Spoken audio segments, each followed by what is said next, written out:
నమస్కారం. లైవ్ షోకి స్వాగతం. ముందుగా అతిథుల పరిచయం. శ్రీ పురుషోత్తం రెడ్డి గారు, ప్రముఖ విశ్లేషకులు, రాయలసీమ మేధావుల ఫోరం కన్వీనర్. శ్రీ కొండ రాజు గారు, వైఎస్ఆర్ కాంగ్రెస్ పార్టీ అధికార ప్రతినిధి. ముందుగా కొన్ని వీడియోలు చూద్దాం. ఆఖరి చంద్రబాబు నాయుడు ఒప్పుకున్నా మా ఫోటో వద్దని నేను మట్టికి ఒప్పుకున్నా. కానీ నా లీడర్ 22 ఏళ్ళు ఆయనతో పనిచేసిన కుటుంబం ఇక్కడ తెలుగుదేశం పార్టీ. మా లీడర్గా అవమానం అయితే మేము ఎందుకు ఊరుకుంటాం? అలాగే మేము పవన్ కళ్యాణ్గా అవమానం అయినా మేము ఊరుకోం. పవన్ కళ్యాణ్గా అవమానం అయినా మేము ఊరుకోం. ఎందుకంటే గెలిపించాం మేము. వాడేంటి ఎన్ని పొడిచి వచ్చాడు? డబ్బు పంచి పెట్టింది దొరబాబు, మందు దాసింది దొరబాబు లీడర్ల ఇంట్లో. ఎలక్షన్లో ఎన్ని పొడిచింది దొరబాబు. ఇవాళ మట్టి చెరువులు తవ్వుకోవడానికి అప్పుడే 2 చెరువులు రాపత్రలో పెట్టాడు. మొత్తం టీం అంతా వచ్చింది. ఆడి మీద స్కామ్లు 150 కోట్లు స్కామ్లు ఉన్నాయి. ఎందుకు వచ్చే పార్టీలోకి? జనసేనలో ఉండి తొడగొట్టలేకపోయా పౌరుషం ఉన్నవాడైతే. మేమన్నా పార్టీలు మారావా? పార్టీ ఎలా చెప్తే అలా వెళ్తాం మేము. నువ్వు వచ్చి ఏం చేసావు? పాత జనసేన వాళ్ళు ఎవరిని రానికుండా మీరు కాసేశారు. అందరూ గోలాడుతున్నారు, అన్నగారు మా పరిస్థితి ఎలా ఉన్నారు. మీరు కొత్త టీం అంతా వచ్చేసి మీదడిపోతున్నారు. మాకు చేతగా కాదు, చాలా గట్టిగా మాకు గట్టిగా ఇస్తాం ఇవ్వడం. పడా కమిషనర్ గారితో సార్ మాట్లాడుతుంటే డైరెక్ట్ గా వాళ్ళందరూ పడా కమిషనర్ చెప్పాడు, తప్పు అయిపోయిందండి, పొరపాటు అయిపోయిందండి, నేను చూడలేదని. గొడవ అక్కడితో అయిపోను. వాళ్ళు వచ్చి మీదడిపోతుంటే నెట్టేసి ప్రోటోకాల్ లేకపోతే పడా కమిషనర్ తప్పింది చెప్తాడు. సారీ చెప్పని పనే వచ్చింది, గొప్ప తీసేవలసిన పనే వచ్చింది. చాలా టూ మచ్ గా ఉంది ఈ నియోజకవర్గంలో. మేము ఇక్కడ పుట్టి పెరిగాం, మేము ఎక్కడి నుంచో దత్తలు రాలేదు ఇళ్ళకిలే. ఖబర్దార్ చెప్తున్నాను మళ్ళీ. వైఎస్ఆర్ కాంగ్రెస్ పార్టీ అధికారంలోకి వచ్చిన తర్వాత ఖచ్చితంగా ఒక లా అండ్ ఆర్డర్ ట్రిబ్యునల్ ఏర్పాటు చేస్తాం. ఒక హైకోర్టు సిట్టింగ్ జడ్జిని ఆ ట్రిబ్యునల్ కి హెడ్ గా చేస్తాం. చేసి ఎవరైతే రాంబాబు గారి పట్ల దూషించారో, ఎవరైతే రాంబాబు గారి పట్ల చట్టాన్ని అతిక్రమించారో ఆ పోలీసులందరూ విచారణకు హాజరయ్యి తీరాల్సిందే.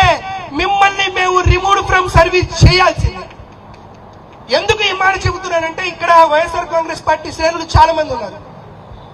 మేము తెలుగుదేశం పార్టీ వారికి అమ్మ ఒడిస్తే మీరు మాకు అరెస్టులు ఇచ్చారు. మేము తెలుగుదేశం పార్టీ వారికి రీఎంబర్స్మెంట్ ఇస్తే మాకు మీరు రిమాండ్లు ఇచ్చారు. మేము తెలుగుదేశం పార్టీలకు కాపు నేస్తం ఇస్తే మాకు కారాగారాన్ని ఇచ్చారు. పథకాలు ఇచ్చే చెయ్యే గాని జగన్మోహన్ రెడ్డి గారు ప్రతీకారాలు తీర్చుకునేటువంటి మనసు కాదు జగన్మోహన్ రెడ్డి గారిది. అటువంటి జగన్మోహన్ రెడ్డి గారి మంచితనాన్ని అలుసుగా తీసుకున్నటువంటి ఆ 2% పోలీసులకు కానీ 2% తెలుగుదేశం పార్టీ కార్యకర్తలకు కానీ చెబుతున్నా, ఈ పథకాలు ఇచ్చేటప్పుడు మేము కులం చూడలేదు, మతం చూడలేదు, ప్రాంతం చూడలేదు. ఈసారి ప్రతీకారం తీర్చుకునే పద్ధతిలో కూడా కులం చూడం, మతం చూడం, ప్రాంతం చూడం, వర్గం చూడం, వర్ణం చూడం, జిల్లా చూడం, జిల్లా చూడం. ఇచ్చిన వాడికి అట్టున్నర ఇవ్వడానికి వైఎస్ఆర్ కాంగ్రెస్ పార్టీ సిద్ధంగా ఉంటుంది. రైట్, అవి ఆసక్తికరమైన వీడియోలు. ఇక తెలంగాణ వార్తలకు వెళ్తే, సాధారణ బదిలీలకు గ్రీన్ సిగ్నల్ ఇచ్చారు. రాష్ట్ర ప్రభుత్వ ఉద్యోగుల బదిలీలపై నిషేధం ఎత్తివేసిన ప్రభుత్వం. ఆ ఉద్యోగులకు ఈ నెల వేతనాలు లేవు అంటూ ఏటా అవుట్సోర్సింగ్, అలాగే తాత్కాలిక దినసరి ఉద్యోగుల రెన్యువల్ తప్పనిసరి అంటూ ఒక కథనాన్ని ఇచ్చారు. రోజు పైసల పండగే, సబ్ రిజిస్ట్రార్ కార్యాలయాల్లో విచ్చలవిడి అవినీతి జరుగుతోందంటూ సాక్షి ఒక కథనాన్ని ఇచ్చింది. సమ్మె షురు, చర్చలు విఫలం, నేడు తొలి షిఫ్ట్ నుంచి ఆర్టీసీ బస్సులు బంద్. తెలంగాణలో ఆర్టీసీ బస్సులు బంద్ అవుతాయని చెప్పి కథనం. ఆల్రెడీ సమ్మె మొదలైంది కానీ ఇంకా పూర్తి స్థాయిలో జరుగుతున్నట్లుగా సమాచారం లేదు. మోడీపై ఖర్గే తీవ్ర వ్యాఖ్యలు, ఉగ్రవాది అంటూ విమర్శ, ప్రధాని టెర్రరైజ్ చేస్తున్నారు అనడమే ఉద్దేశమని వివరణ, క్షమాపణకు Bhajapa demand, BJP demand. Purushottam Reddy గారు చెప్పండి, తమాషాగా ఉంది. కాంగ్రెస్ వాళ్ళు టెర్రరిస్ట్ అంటేనేమో చాలా తీవ్రంగా విరుసుపడ్డారు. వాళ్ళ మిత్రపక్షంలో నాయకులు గతంలో అన్నప్పుడు ఎక్కడ అసలు కనీసం సీరియస్గా కూడా తీసుకోలేదు కదా. సంక్షిప్తంగా మీ కామెంట్ ఏమిటి? అంటే బీజేపీ యొక్క డబుల్ స్టాండ్ కానీ దీనిలో అర్థం అవుతుంది. అంటే టెర్రరిస్టులు అంటే ఎవరంటే బీజేపీని వ్యతిరేకించే వాళ్ళు టెర్రరిస్టులు, ఎవరు అధికారంలో ఉండే వాళ్ళందరూ టెర్రరిస్ట్ అనే పద్ధతిలో ఈ వాదనలు ఉన్నాయి తప్ప ఇంకోటి కాదు. గతంలో వాళ్ళన్న వాళ్ళు కలిసి కూడా ప్రయాణం చేస్తున్నారు కదా రాజకీయంగా. కానీ మనం ఏమనవచ్చు, మనతో కేసీఆర్ గారు అనుకుంటా వాషింగ్ పవర్ అనేది పోల్చాడు. అంటే బీజేపీతో చేరిపోయినా బీజేపీతో కలిసి ఉన్నా వాళ్ళందరూ క్లీన్, బయట వచ్చేస్తే వాళ్ళందరికీ మార్కులు ఉంటాయి. ఇది వాళ్ళ స్టాండ్, దాన్ని బట్టి ఇది కూడా కొనసాగుతుందేమో అనుకోవచ్చు. రైట్, అంటే భలే తమాషాగా ఉంది అనిపించింది. రైట్, పిఠాపురంలో జనసేన టీడీపీ నేతల బాహాబాహి, కూటమిలో మరోసారి బయటపడ్డ విభేదాలు, జనసేన తాట తీస్తాం తోలు ఒలుస్తామన్న వర్మ. ఇది కూడా బాగా ఆసక్తికరంగా ఉంది కదండి. ఒక పిఠాపురంలో ఇట్లా జరుగుతుందంటే మిగతా చోట్ల కూడా లోపల కుమిలిపోతూ ఉండాలి కదా. అంటే ఒకటి నాకు అనిపించింది ఏంటంటే కొమ్మినేని గారు, బేసిక్గా అధికారంలోకి వచ్చిన తర్వాత తెలుగుదేశం ఇది మా ప్రభుత్వం, మా ఇష్టాల ప్రకారం నడవాలనే ధోరణి వాళ్ళకి ఉంది. కొంచెం పిఠాపురంలో జరిగేట్టుగా లేదు. నాకు అర్థమైనంత మేరకు అక్కడ కొంచెం పవన్ కళ్యాణ్ గారు ఉండడమా ఇంకొక కారణమా, అది కొంచెం ఇక్కడ మాది జనసేన కూడా అన్ని చోట్ల మాది అనే ప్రయత్నం చేసినారు, కానీ ఎమ్మెల్యేలు ఉన్న చోట మంత్రులు జరగట్లా. పిఠాపురంలో పవన్ కళ్యాణ్ గారి కారణంగా జరుగుతున్నట్టు కొద్దిగా. అంటే తెలుగుదేశం పార్టీ ఆయన వర్మ గారు కూడా స్ట్రాంగ్ లీడర్, దాన్ని ఎవరు కాదని లేరు. ఆయన స్ట్రాంగ్ లీడర్ ఉండడం, అన్ని చోట్ల మాది జరుగుతున్నప్పుడు ఇక్కడ మాత్రం మాది జరగలేదనే బాధ వాళ్ళకి ఉంది. ఈడ అడ్డుకుంటాను జనసేన పవన్ కళ్యాణ్ ఫ్యాక్టరీ కారణంగా, మిగతా చోట వదిలేశారు. ఫ్లెక్సీలో బొమ్మ వివాదం గతంలో వైసీపీలో ఎమ్మెల్యేగా ఉండి ఆ తర్వాత ఇప్పుడు జనసేనలోకి వెళ్ళిన దొరబాబుతోటి తగాదా అనుకుంటా. తగాదా జనసేన నుంచి వైసీపీ నుంచి వెళ్ళినా ఇంకో చోట నుంచి వెళ్ళినా వాళ్ళ అజమాయిషికి వీళ్ళు అడ్డుకుంటున్నారు.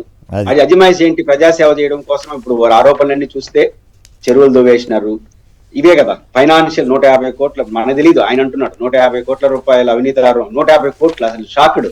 20 నెలల కాలంలో ఒక నియోజకవర్గంలో ఒక నాయకుడు, ఆయన ఎంతమంది నాయకులు అయినా ఆయన మీద 150 కోట్ల ఆరోపణలు అంటే అదే అధికార పార్టీ ఏం చేస్తున్నారు అంటే ఫైనాన్షియల్ గా వస్తున్న సిచ్యువేషన్ చుట్టూనే జరుగుతుంది. దానికి ఇంకా ప్రోటోకాల్ ఇవన్నీ ముందుకు వస్తాయి.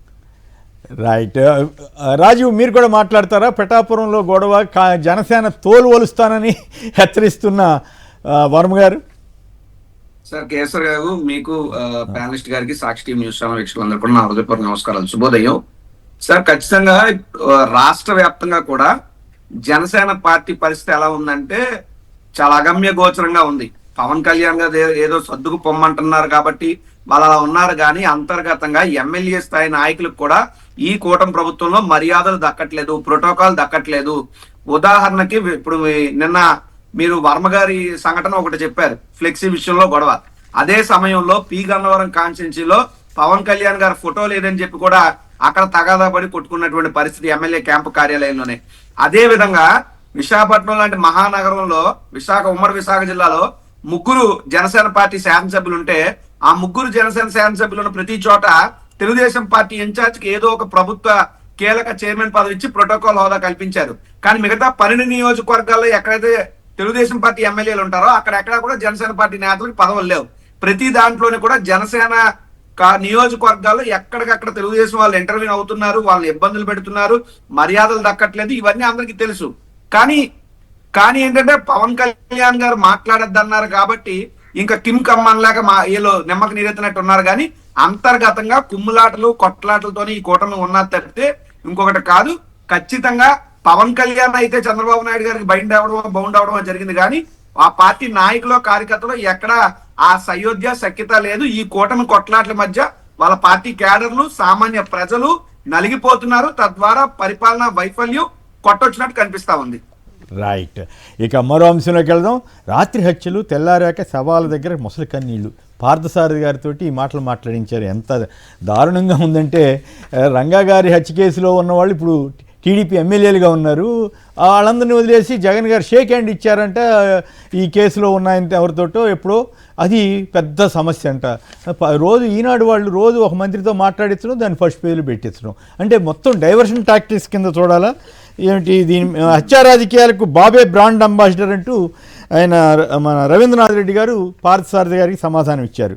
ముమ్మాటికి టీడీపీ కూటమి ప్రభుత్వ కుట్రే, నా భర్తను అన్యాయంగా ఇరికిస్తున్నారు, డిఎస్పీ బాలస్వామిరెడ్డి ప్రవర్తన అగౌరవపరిచే విధంగా ఉంది, దర్యాప్తులో ఉన్నతాధికారులు జోక్యం చేసుకోవాలి, మీడియాతో బండి నిత్యానందరెడ్డి సతీమణి దీప్తిరెడ్డి వ్యాఖ్య, హత్యా రాజకీయాలు కేర్ ఆఫ్ చంద్రబాబే అంటూ వైఎస్ఆర్సీపీ రాష్ట్ర అధికార ప్రతినిధి వంగవీటి నరేంద్ర.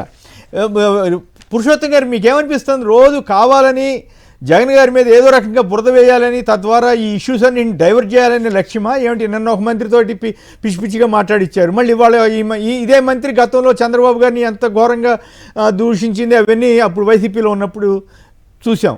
ఎందుకు ఇట్లా అంటే స్ట్రాటజీ, ఇది ఒక స్ట్రాటజీగా మారిందంటారా? రజనీ కుమ్మయ్య గారు ఒకటే నాకు అనిపించేది ఏంటంటే జగన్మోహన్ రెడ్డి గారితో నేరుగా రాజకీయంగా ఎదుర్కోవడం కోసం ఇష్టపడట్లేదు. నాకు అర్థమైంది అది. రాజకీయంగా ఎదుర్కోవడం సాధ్యం కాదనుకుంటున్నారా, లేదా వారు లేవనెత్తిన అంశాలకి ఆన్సర్ చేయడం లేదనుకుంటున్నారా? ఈ రెండే నాకు కనిపిస్తున్నాయి. రాజకీయంగా ఎదుర్కొనే శక్తి సామర్థ్యాల్లో పరిమితులు ఉండడం, రెండోది వారు లేవనెత్తిన అంశాలు ఏమి అన్ని కాంక్రీట్ గా ఉంటున్నాయి, లెక్కలతో సహా ఉంటున్నాయి. వాటి సమాధానం లెక్కలతో చెప్పాలి. ఎప్పుడు కూడా జగన్ గారు రాజకీయ విమర్శలు ఎప్పుడు చేయడు. ప్రధానంగా లెక్కలు గతం పోల్చుకొని ఆన్ రికార్డ్ గా మాట్లాడతారు. ఇప్పుడు తప్పు పట్టాలంటే రికార్డ్ గా మీరు చూపించాలి. అవి లేవు కాబట్టి డైరెక్ట్ గా వ్యక్తిగత, దీనికేమి రికార్డులు అవసరం లేదు కదా. వారు అట్లా వీళ్ళు ఇట్లా అని చెప్పడానికి రికార్డులు పెద్ద అవసరం. నోరు ఉండి ఓపుకుండి తెగిస్తే ఏమైనా మాట్లాడచ్చు. ఇది ఆ స్థాయికి వెళ్ళిపోయారు. కాబట్టి జగన్మోహన్ రెడ్డి గారు, మీరు భారతి గారు ఇప్పుడు లీగల్ గా వెళ్లాల్సిన పరిస్థితి ఎందుకు వచ్చింది? ఆయన ఏదో రాధాకృష్ణ గారు మీ విషయం బయట పెడతానంట, ఆయన బయట పెట్టే విషయం వీళ్ళు బయట పెడతారు. అంటే అట్లా చూడు, ఆయన ఏం చెప్పడు, ఆయన అనుకునేది ఇదని వీళ్ళు చెప్తారు. అంటే ఏం అవగాహనలో అర్థం కాదు. అంటే బేసిక్ గా జగన్ గారి ఫ్యామిలీని ఈ విషయాల్లో మాట్లాడడం ద్వారా రాజకీయ విషయాలు మాట్లాడకుండా చర్చనీయాంశం చేస్తున్నారు. అంటే నాకు నమ్మతారా నమ్మరు అనేది వాళ్ళు ముఖ్యం కాదు. అవును, నాకు ఇక్కడ చిన్న సందేహం ఉండే, అధికారం ఉంటే చాలా ఏదైనా మాట్లాడడానికి కొంతమంది నేతలు ఇట్లా తయారైపోతారా? మరి పార్థసారథి గారు అప్పుడేం మాట్లాడారు, ఇప్పుడేం మాట్లాడుతున్నారు? చంద్రబాబు గారు అంటే పెద్ద నాయకుడు, ఆయన ఏదో రకరకాల మాటలు మార్చి ఉండొచ్చు, కానీ వీళ్ళకు కూడా ఒక కాన్షియస్ అనేది ఉండదా? అప్పుడు జగన్ గారిని ఎట్లా పొగిడారు, చంద్రబాబు గారిని ఎట్లా విమర్శించారు, ఇప్పుడు దానికి రివర్స్లో ఎట్లా మాట్లాడుతున్నారు అన్న దానికి వీళ్ళకేం ఆత్మ ఇటువంటి ఏమి ఉండవంటారా? నాకైతే ఆశ్చర్యం అనిపిస్తుంది. అది అధికారం అనే కాన్సెప్ట్ తప్ప ఇంకోటి లేనప్పుడు ఇంక సృహ ఉంటుంది. అధికారం అనే కాన్సెప్ట్ నాకు ఉంది, నేను ఉండాలి పవర్లో ఉండాలంటే చెప్పినట్టు మాట్లాడాలి అనే ధోరణి కనిపిస్తా ఉంది. అందులో వ్యక్తిత్వం పోతుంది. మన వ్యక్తిత్వం పోయినా పర్వాలేదు, కానీ నాయకుడి దగ్గర బాగుంటే గెలవచ్చు, వాడచ్చు. మనం చూసి ఓటు వేయట్లేదని వరకు చాలా మంది వచ్చేసినారు. మనం చూసి ఓటు వేయరు, మన సీట్ ఇరు, కాబట్టి వాళ్ళు ఇస్తే గెలుస్తాము. కాబట్టి ఏం చెప్తే అది విందామనే ధోరణి తప్ప ఇంకోటి ఏముంది దీంట్లో? కాబట్టి ఇక్కడ వ్యక్తిగత దాడి చేయడం ఇది నిత్య కార్యక్రమంగా పెట్టుకున్నారు. మీకు ఏ రోజు ప్రెస్ మీట్లు పెట్టినా ఇదే ఉంది. ఇది భవిష్యత్తులో కూడా కొనసాగుతుంది. అంటే జగన్ గారు రెగ్యులర్ గా మొన్న మత్స్యకారుల సమస్యకి వెళ్ళారు, ఏంటి ఆన్సర్ లేదు. ఇప్పుడు రాజధాని పైన ఒక ప్రకటన చేసినారు, ఆన్సర్ లేదు. ఏం ఆన్సర్ లేకుండా అటాకింగ్ టు పర్సనల్. దానివల్ల ఏమవుతుంది, నమ్మతారని కాదు, ఇష్యూ డైవర్ట్ అయిపోతుంది. ఫస్ట్ ఇప్పుడు వీళ్ళు కూడా రివర్స్ అవ్వాలిగా. ఇప్పుడు కాసు గారు కానీ నువ్వేంటనా అనే పరిస్థితి అనివార్యంగా వస్తుంది. ఈ పక్కన వాళ్ళు అంటారు. కాబట్టి దీని గురించి మాట్లాడుకుందాం, బాగుంటుంది కదా. ప్రజా సమస్యలు మాడితే ప్రజలు ఆలోచిస్తారు, ఇట్లా పర్సనల్ విషయాలు మాడితే ప్రజలు పట్టించుకోరు కదా. వాళ్ళు ఏదో కొట్టారు. మీరు ఇంకోటి గమనించారా, ఎల్లో మీడియాలో ఈనాడు ఆంధ్రజ్యోతి రెండిట్లోనూ రాస్తే ఇద్దరు కలిసే రాస్తున్నారు. అనంతబాబు ఏదో సాక్షులతో మాట్లాడాడు అని చెప్పి పెద్ద వార్త. అసలు వీళ్ళు కేసులే ఎత్తిరా చేసేసుకుంటున్నారు కదా, సాక్షుల్ని బలవంత పెట్టో భయపెట్టో అవన్నీనేమో కరెక్టు, ఇది తప్పు అన్నట్టుగా ఎట్లా రాయగలుగుతారనేది రెండు రాయండి. ఒకవేళ తప్పు అయితే రెండు రాయండి, కరెక్ట్ అయితే రెండు రాయండి. ఇట్లా మీకేమనిపిస్తుందా? ఈ చదవాలంటేనే నాకు చాలా చికాకు అనిపిస్తూ ఉంటుంది. ఇప్పుడు మనకు రోజుకి సోషల్ మీడియా పెరుగుతుందంటే అర్థం ఏంటి? దాని మీద నమ్మకం పెరుగుతుందంటే దీని మీద విశ్వాసం కోల్పోవడం. దీని మీద విశ్వాసం కోల్పోయినప్పుడు ఏరే దాని మీద పోతున్నారంటే వాళ్ళ అది వార్తని సమాచారం కోసం చూస్తున్నారు. ఒకప్పుడు విశ్వసించి చూసేవాళ్ళు ఈ వార్త నిజమని. ఇప్పుడు ఏమనుకుంటున్నారు ప్రజలు? సమాచారం, ఏం ఇన్ఫర్మేషన్ ఉంది, ఇన్ఫర్మేషన్ అనేది ఇన్ఫర్మేషనే కదా, ఆ లెక్కలు రాసుకొని ఇంటర్ప్రిటేషన్ మాత్రం సోషల్ మీడియాకి వెళ్ళిపోతున్నారు. అంటే దీని అర్థం ఏంటంటే ప్రధాన ఏదైతే ఈ మీడియాలు ఉన్నాయో వీటిని వ్యవహరించి నమ్మలేదంటేనే వాళ్ళు పతనం అవుతున్నారు అనేదానికి ఇది ఒక ఉదాహరణ. అది గుర్తిస్తే మంచి, గుర్తించకపోతే శాశ్వతంగా ప్రజలు మర్చిపోతారు. Right, okay. రాజీవ్, మీరు కూడా సంక్షిప్తంగా దీని మీద కామెంట్ చేస్తారా? పార్థసారథి గారు కానీ, ఆనం రామనారాయణ రెడ్డి గారి కానీ, లేదు ఇంకా నిమ్మల రామానాయుడు గారితో పనిగట్టుకుని జగన్ గారి మీద వ్యక్తిత్వం దాడి చేసే పరిస్థితి ఈ ఇష్యూస్ని డైవర్ట్ చేయడానికైనా, లేకపోతే అసలు ఏమిటి? సార్, ఖచ్చితంగా ఈ ప్రభుత్వం అనేటువంటిది పూర్తిగా వైఫల్యం చెందింది. అరాచకం, అవినీతి, అక్రమాలు, దోచుకోవడం, దాచుకోవడం, పంచుకోవడం, ఇదే వీళ్ళ పరిధి తప్ప ప్రజలకు మంచి చేయట్లేదు. ప్రజలకు మీరు మంచి చేయండి, ఇదిగో మీ ప్రభుత్వం ఈ అక్రమాలకు పాల్పడుతుంది, అవినీతి చేస్తుందని చెప్పి జగన్మోహన్ రెడ్డి గారు మీడియా సమావేశం పెట్టి మాట్లాడగానే వారందరినీ కూడా జగన్మోహన్ రెడ్డి గారు వ్యక్తిగతంగా, అంటే నిజంగా వ్యక్తిగత జీవితం జగన్మోహన్ రెడ్డి గారిది చాలా బాగుంది. ఆయన కుటుంబ పరంగా ఆయన ఎవరికి ఉండే వాళ్ళకు ఉంటాయి. అడిగిన దానికి సమాధానం చెప్పకుండా వంకలేనమ్మ డొంకట్టి ఏడిచినట్టు వీళ్ళ పొద్దున్న లెగిస్తే పనికిమాలిన మాటలన్నీ మాట్లాడటం అనేటువంటిది చాలా దుర్మార్గం. ఎందుకు నేను అంటున్నానంటే, ఎస్, చంద్రబాబు నాయుడు గారు తెలుగుదేశం పార్టీకి ప్రత్యేకంగా డిఎన్ఏ ఉంది. అదేమిటంటే ఏ నోటితో తిడతారో ఆ నోటితో పొగుడుతారు, ఏ నోటితో చీ అంటారో మళ్ళీ ఆ నోటితోనే కావాలంటారు. ఇది తెలుగుదేశం పార్టీకి ఆది నుంచి వచ్చినటువంటి అలవాటు. సరే, ఈ అలవాట్లు ఏంటంటే చంద్రబాబు నాయుడు గారిని కాస్త కోస్త మించిపోయాడు పవన్ కళ్యాణ్ గారు. ఏ పవన్ కళ్యాణ్ గారు లొకేషన్ తిట్టారో, నా తల్లిని తిట్టించో లొకేషన్ మాట్లాడాడో అదే లొకేషన్ కౌగులించుకుని తిరుగుతున్నాడు ఈరోజు పవన్ కళ్యాణ్. సరే, అది ఆల్నిస్ట్. అంటే రాజకీయం కోసం ఏ స్థాయికైనా తల్లిని తిట్టినోడితో అయినా కలిసి రాజకీయంగా ప్రయాణం చేస్తామని చెప్పడానికి పవన్ కళ్యాణ్ గారు ఒక ఎగ్జాంపుల్ గా ఆంధ్రప్రదేశ్ రాష్ట్ర రాజకీయాలు నిలబడ్డారు. ఇంకో పక్కన చూస్తే ఇప్పుడు ఈ మంత్రులు సోకాళ్ళు పార్థసారథి గారు కానీ ఆనంద రామనారాయణ రెడ్డి గారు కానీ, ఒక రకంగా చెప్పాలంటే ఆనంద రామనారాయణ రెడ్డి గారు చాలా సీనియర్.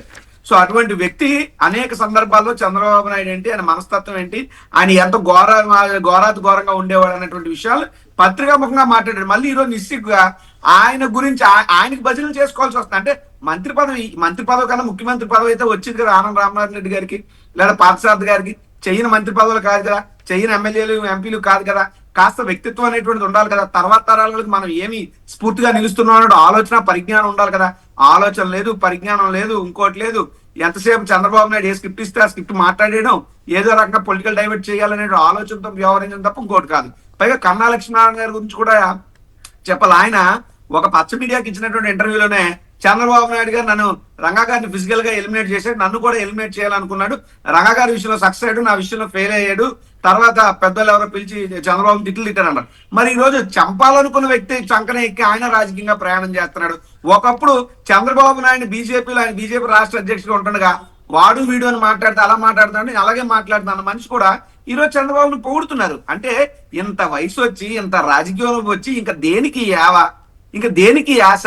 అంటే మాకైతే వ్యక్తిగతంగా యాస, యువకుడిగా విద్యార్థిగా నుంచి రాజకీయాలు వచ్చి జుగుప్సాకరంగా ఉంది రాజకీయాలు. మేము ఏ రోజో చెప్పాం రాజకీయంగా ఉంటే, ఇప్పుడు మేమేం పెద్ద పెద్ద పనులు ఏం చేయలే, ఉంటే జగన్మోహన్ రెడ్డితో, లేకపోతే ప్రాణం పోద్ది అంతే తప్పితే ఇంకో పార్టీకి వెళ్దాం ఇంకో అట్లా పార్టీ మారితే మారొచ్చు కానీ పూర్తి విరుద్ధంగా ఆత్మను చంపుకొని మాట్లాడటం అనేది రాజకీయాల్లో ప్రజలకు ఏం సంకేతం ఇస్తున్నారు? దిగజారుడుతనానికి నిదర్శనం సార్, ఇది దిగజారుడుతనానికి నిదర్శనం. పార్టీలు మారొచ్చు అని మీరు అంటున్నారు, ఓకే, రాజ్యాంగం ప్రకారం ఆ ఇబ్బంది లేదు, రాజ్యాంగం ప్రకారం. కానీ వ్యక్తిత్వం, విలువలు, విశ్వసనీయత ఉన్నప్పుడు ఇప్పుడు జగన్మోహన్ రెడ్డి గారు ఎవరికైనా ఏమైనా అన్యాయం చేశాడా? అందరికీ పదవులు ఇచ్చి కూర్చోబెట్టాడు, అందరికీ అధికారాలు ఇచ్చాడు, అందరికీ ప్రజాసేవ చేయమని అవకాశం ఇచ్చాడు. అయినా సరే అత్యాస అవనివ్వండి, ఇంకోటి అవనివ్వండి, వెళ్ళారు. పోనీ ఎన్నోళ్ళు అధికారంలో అనుభవించు, తప్పులేదు. జగన్మోహన్ రెడ్డి గారు వ్యక్తిత్వ హననం చేసే విధంగా మాట్లాడడం అంటే తిన్న దాంట్లోనే ఏదో చేసినట్టు, ఆ రకమైనటువంటి వ్యవహారం మంచిది కాదని చెప్పి ఈ సోకాల్డ్ సీనియర్ పొలిటీషియన్ మంత్రులకి నేను విజ్ఞప్తి చేస్తా ఉన్నాం ఈ డిబేట్ ద్వారా. రైట్. ప్రజారోగ్యం ప్రైవేటు భాగ్యం, బాబు పాలనలో ప్రభుత్వ ఆసుపత్రులపై ప్రజల్లో సన్నగిల్లుతున్న నమ్మకం అంటూ ఒక కథనాన్ని ఇచ్చారు. సాఫీగా చెల్లించకుంటే రద్దు చేయండి, ఫీజు రీయింబర్స్మెంట్ అమలుపై ప్రైవేట్ డిగ్రీ కళాశాలల అసోసియేషన్ ఆగ్రహం, ఉద్యోగుల పక్షాన గళమెత్తడం తప్ప, నేనే తప్పు చేయలేదు, ఇది పూర్తిగా చంద్రబాబు కక్షపూరిత చర్య, ప్రభుత్వ ఉద్యోగుల సమాఖ్య అధ్యక్షుడు కాకర్ల వెంకటరామిరెడ్డి ఆయన ఉద్యోగం నుంచి తొలగించారు. ఆయన పుట్టినరోజున, చంద్రబాబు గారి పుట్టినరోజున ఈయనకి ఉద్యోగం తీసేస్తూ ఆదేశాలు ఇచ్చారు. చంద్రబాబు తప్పు చేస్తున్నారు, అందుకే ప్రజలకు ప్రశ్నించే గొంతుకలకు భయపెడుతున్నారు. ప్రభుత్వోద్యోగుల సమాఖ్య అధ్యక్షుడు కాకర్ల వెంకటరామిరెడ్డి చేసిన తప్పేంటి? సీఎంను సూటిగా ప్రశ్నించిన జగన్, ఉద్యోగుల సమస్యలు పరిష్కరించమని అడగడం తప్ప? అలాగే సిఐ శంకరయ్య విషయంలోనూ మీరు ఇలాగే దుర్మార్గంగా వ్యవహరించారు. మీ ప్రభుత్వ హయాంలోనే ఏపీ ఎన్జిఓస్ అసోసియేషన్ అధ్యక్షుడు అశోక్ బాబు బీజేపీని ఓడించమని పిలుపు ఇవ్వలేదా అంటూ జగన్ గారు మాట్లాడారు. మీకేమనిపిస్తుంది పురుషోత్తమ్ రెడ్డి గారు? ఈ రకంగా డబుల్ స్టాండర్డ్స్, ఒక ఉద్యోగి మీద, ఒక చిన్న ఉద్యోగి మీద అసోసియేషన్ ప్రెసిడెంట్ అయితే అతని మీద ఈ రకంగా కక్ష తీర్చుకోవడం ఇది ధర్మమేనా?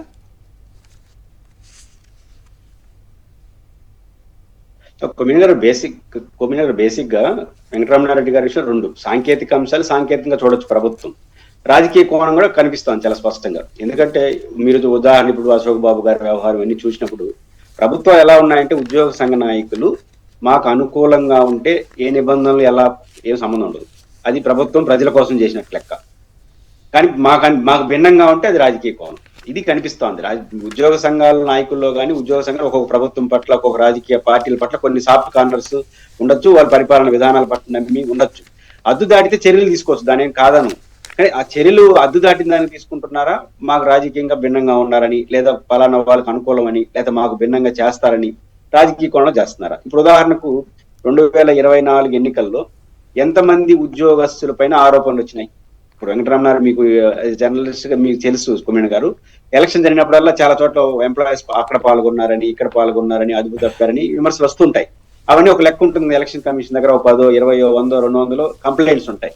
అన్ని కంప్లైంట్స్ లో ఇది ఒకటే కంప్లైంటా లేకపోతే ఇంకా కంప్లైంట్స్ లేవా? అన్ని కంప్లైంట్స్ మీద చర్యలు అయిపోయినాయా లేవా? ఎలక్షన్ టైంలో ఎవరైనా ఉద్యోగస్తులు నిబంధనలు కోడ్ను ఉల్లంఘించి ప్రవర్తించారు అనే ఆరోపణల కింద అందరి పట్ల ఒకే రకంగా ఉన్నారా? కేవలం వెంకటరమణారెడ్డి గారి పట్ల ఒకే రకంగా ఉన్నారు అన్నప్పుడు ఈయన పేరు తప్ప ఇది ఈయన పట్ల.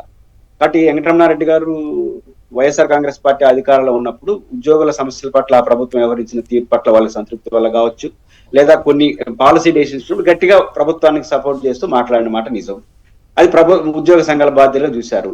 కానీ దాన్ని ఇప్పుడు ఉన్న ఉద్యోగ సంఘ నాయకులు ప్రభుత్వానికి అనుకూలంగా మాట్లాడరా? నేను టెక్నికల్ గా తప్పు చేస్తుంటే టెక్నికల్ చర్యలు తీసుకోండి, కానీ రాజకీయ కోణంలో కానీ వ్యవహరిస్తే అది అంత మంచిది కాదు. అయితే అదే టైంలో సిఐ శంకరయ్యని తీసేసిన తీరు కూడా చాలా ఆశ్చర్యం కలిగించింది కదా. జగన్ గారు ఆ విషయాన్ని కూడా ప్రస్తావించారు. ఎస్, ఆయన నేను డైరెక్ట్ గా కేసు పెట్టాడు అనుకుంటాను సిఐ గారు. పరువు నష్టం నోటీస్ పంపించాడు. పరువు నష్టం నా పేరు ప్రస్తావిస్తున్నారని. ఇప్పుడు ప్రతి ఒక్కరు ఉద్యోగస్తులు నా కింద సబార్డినేట్ అయినంత మాత్రాన వాళ్ళ వ్యక్తిత్వాన్ని హననం చేసే అధికారం పైన వాళ్ళకి ఉంటుందా? మా దగ్గర అటెండర్ గా పనిచేస్తున్నారు, రుజువు చేస్తున్నారు కదా చంద్రబాబు గారు. మొత్తం నాదే సామ్రాజ్యం, నాదే రెడ్ బుక్, నా అబ్బాయి రెడ్ బుక్ అన్నట్టుగా. అది సరైన పద్ధతి కాదు. మనకు పరువు ఎట్లా ఉంటుందో మన కింద పనిచేసే అటెండర్ కూడా అంతే గౌరవం ఉంటుంది. వాళ్ళకి ఏ పని అప్పగిచ్చామో ఆ పనిలో నిబంధనలు చూడాలి.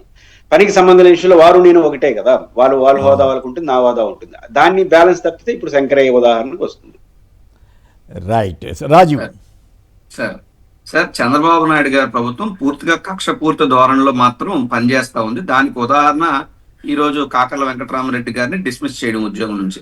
నిజంగా కాకర్ల వెంకటరామరెడ్డి గారు అనే విషయాన్ని కూడా మనం పక్కన పెడితే, గతంలో వీళ్ళ ప్రభుత్వ హయాంలో చంద్రబాబు నాయుడు గారు ఢిల్లీ వేదికగా కూడా బీజేపీ మీద పోరాట దీక్షలు అంటూ చేసినప్పుడు కానీ, లేదా బీజేపీకి వ్యతిరేకంగా ఇదే ఉద్యోగ సంఘ నాయకులతో చంద్రబాబు నాయుడు గారు రాజకీయాలు మాట్లాడించలేదా?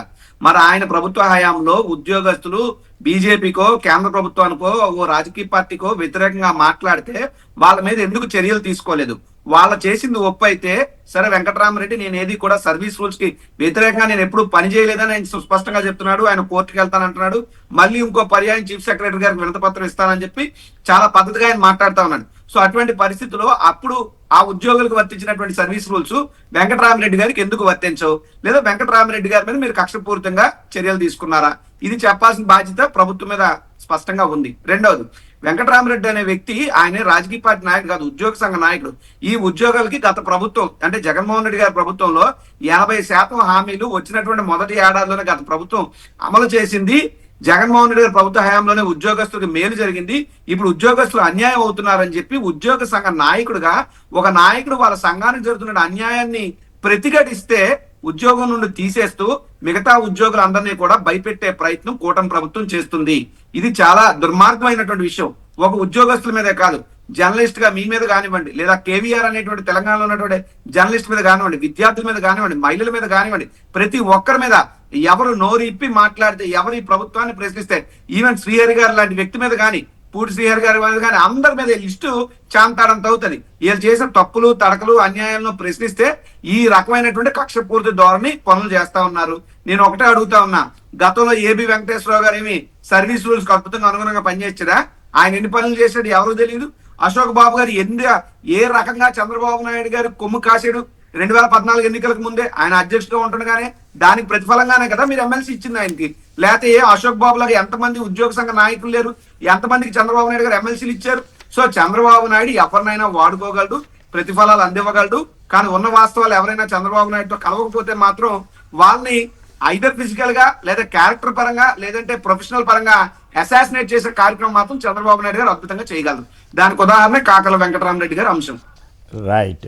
అదానికి సిక్కోలు తీరం శ్రీకూర్మంలో 2274 ఎకరాల్లో తవ్వకాలకు ఎల్ఓఏ లెటర్ ఆఫ్ ఇంటెంట్ అనమాట. అందులో 1123 ఎకరాల అటవీ భూములు. ఇసుక శాంపిల్స్ని తీసుకెళ్లిన ఏపీఎండిసి అధికారులు. ఒకప్పుడు అదానీ గారికి ఏదో భూమి ఇస్తే ఇంకేముంది, అదానీకి ఆంధ్రప్రదేశ్ని రాసిచ్చేసాడు జగన్ అని ఇదే ఆంధ్రజ్యోతి వాళ్ళు వీళ్ళంతా ప్రచారం చేశారు. మరి ఇప్పుడేమి కిక్కురు మంటలేదు, మరి ఎందుకు మంటలేదు? అదానికి సిక్కోలు తీరం. ముఖ్య నేత సూత్రధారి, బినామీలు పాత్రధారులు, లేపాక్షి లేపేద్దాం. 10,000 కోట్ల విలువైన 8,884 ఎకరాల లేపాక్షి నాలెడ్జ్ హబ్ భూములపై గురి. ఇది తాజాగా వచ్చిన ఒక వార్త. ఇది కాకుండా రెండో దశలో 1,784 ఎకరాల సమీకరణ అమరావతిలో. పాపం రైతుల బాధ అంత కాదు. వడ్డీ గారు వీళ్ళందరూ గగ్గోలు పెడుతున్నారు. ఎందుకు తెలుగుదేశం మేధావులే ఏబి వెంకటేశ్వరరావు లాంటి వాళ్ళు ఇది పెద్ద స్కామ్ అని అంటున్నారు. అయినప్పటికీ కూడా ఇది ముందుకెళ్తానే ఉన్నారు. ఓఆర్ఆర్ని 70 మీటర్లకు కుదించాలని కూడా రైతు సదస్సు డిమాండ్ చేసింది. ఎక్కడ దేశంలోనే ఎక్కడ లేని విధంగా 140 మీటర్లు పెడుతుంటే రైతులంతా అల్లాడిపోతున్నారు. మా భూములన్నీ ఇట్లా నాశనం చేస్తారా అని. సో వీటి మీద మీరేమంటారు పురుషోత్తమ రెడ్డి గారు? ఒకవైపు ఏమో భూములు, అది లేపాక్షి భూముల వ్యవహారం, రెండో వైపు ఏమో అదానికి కట్టుబెట్టడం, మూడో వైపు ఏమో అమరావతిలో భూములన్నీ లాగేసి రైతులని చాలా తీవ్ర మనోవేదనకు గురి చేస్తున్నట్లుగా నిన్న వడ్డే గారు వీళ్ళందరూ సదస్సులో డైరెక్ట్గానే మాట్లాడుతున్నారు. కొమ్మిడి గారు బేసిక్ గా అదానితో సెకీ ఒప్పందం సందర్భంలో ఏం చెప్పారు మన వాళ్ళు? ఈ సందర్భంగా 500 కోట్లు ఎంతో జగన్ గారికి ఇచ్చారని చెప్పారు. ఇప్పుడు మనకెంత ఇచ్చాడు? అదే అదాన్ని ఇవ్వడం అలవాటు పన్నుడు అందరికి ఇస్తాడు కదా. కాబట్టి ఆయనకి అంత ఇస్తే మీకు ఎంత ఇచ్చాడని చెప్పాలి కదా. ఇప్పుడు కాబట్టి ఏది పడితే అది ఆరోపణలు చేయడం, లీగల్ నోటీస్ ఇచ్చిన మరుసటి రోజు నుంచి వార్త రాయకపోవడం. మీకు గుర్తుంటే అదాని విషయంలో జగన్ గారు న్యూఢిల్లీ కోర్టులో పిటిషన్ వేసిన మరుసటి రోజు నుంచి ఆరోపణలే లేవు. మేము బస్తీ మీద సవాల్ అంటారు, ఏం సవాల్ చేయలేదు. అది మొదటి అంశం. రెండో అంశం రాజధానికి సంబంధించి కొమ్మిడి గారు, రాజధానికి సంబంధించి మీరు అన్నట్టు వారికి అనుకూలంగా ఉండేవాళ్ళు లేదా న్యూట్రల్గా ఉండేవాళ్ళు. వడ్డే శోభనాథరావు గారు ఏమి అమరావతి రాజధాని విషయంలో జగన్ గారికి సపోర్ట్గా ఏం లేరు. ఆయన న్యూట్రల్ గానే ఆయన పని ఆయన చేసుకున్నారు. ఆయన కూడా ఈరోజు అందరికన్నా ఎక్కువ మాట్లాడుతున్నాడు. వయసులో కూడా చాలా సీనియర్, రెస్ట్ తీసుకోవాల్సిన వయసులో ఉన్న ఆయన బాధపడుతున్నాడు. ఎందుకంటే ఆ ఊబిలోకి నెట్టేస్తున్నారు రైతుల ప్రయోజనాలు. ప్రధానంగా వడ్డే శోభనాథరావు రైతు నాయకుడు. ఆయన బలంగా బాధపడుతుంది ఏంటంటే కొమ్మిడి గారు ఇప్పుడు 33,000 ఎకరాలు ఇచ్చినారు. ఇప్పుడు నాకున్న సమాచారం ప్రకారం పర్ ఏకర్కు 95,000 ఇస్తుంది ప్రభుత్వం కౌలు. ఇవ్వడానికి నేనేం తప్పట్ను, ఎందుకంటే వాళ్ళ భూమి వాళ్ళకి ఇచ్చేసారండి. ఎప్పటి వరకు ఇస్తారు? ఎప్పటికి వాళ్ళకి తిరిగి రిటర్న్ ప్లాట్లు ఇవ్వబోయేది? ఎంతకాలం ఇస్తాను తప్ప 10% పెంచుకుంటా పోవాలి కదా. రాజుకు తెలుసు, విశాఖపట్నంలో స్టీల్ ప్లాంట్ ఇచ్చిన రైతులకు ఈ రోజు కూడా ఆ భూముల పేర్లు ఏదో ఉన్నాయి. అవి ఇంకా క్లియర్ గా ఆ భూమి క్లియర్ కాల. ఇక్కడ శ్రీశైలంలో ఇచ్చిన డ్యామ్ కి ఇచ్చిన, నాగార్జున సాగర్కి ఇచ్చిన రైతు క్లియర్ కాల. ఇట్లాంటి దశలో మీరు ఒక ఎకరాకి 50,000 ఇస్తున్నారు. ఇప్పుడు కొత్తగా భూసేకరణ చేసిన ఎకరాకి 50,000 ఇవ్వాలి. ఇవ్వడాన్ని నేను తప్పట్ను. వాళ్ళ ప్రాణం మీకు ప్రభుత్వానికి ఇచ్చారు, వాళ్ళ బతుకది. దాన్ని ఇవ్వడానికి తప్పట్ను. ఎంత ఇవ్వగలరు? ఇప్పుడు 33,000 ఎకరాలకి ఇచ్చారు, ఇంకో 40,000 ఎకరాలు అంటున్నారు. 1,00,000 ఎకరాలకి 50,000 ఇస్తే కౌలు ఇవ్వాల్సిన అవసరం ఉంది. బట్ ఇవ్వాల్సిన స్థితిలో రాష్ట్ర ప్రభుత్వం ఉందా? మీరు ఏమి చేయదలుచుకున్నారో అర్థం. ఇప్పుడు నాకు తెలిసి 5-6 వేల కోట్లు ఇచ్చినట్టున్నారు, ఇవ్వాల్సి వచ్చింది కౌలు, తప్పదు. బట్ ఇదే భారం అవుతున్నప్పుడు మీరు ఇంకా 40,000 ఎకరాలు తీసుకుంటే వాళ్ళకి కూడా ఇవ్వాలి కదా. కౌలు వరకు ఇది సరిపోతుందా? వాళ్ళ భయం ఏంటంటే, నేను కూడా ఒకరిద్దరు నాతో మాట్లాడారు, గతంలో విమర్శించిన వాళ్ళు ఈ రోజు మాట్లాడుతున్నారు. ఆ రోజు మీరు భూసేకరణ విమర్శించారు, ఆ రోజు మిమ్మల్ని తప్పుగా అర్థం చేసుకున్నారు. ఇప్పుడు వాళ్ళే మాట్లాడుతున్నారు మనం మాట్లాడమని. ఎందుకంటే ఆ జేఏసీ నాయకులు ఇప్పట్లో మాట్లాడే పరిస్థితిలో లేరు.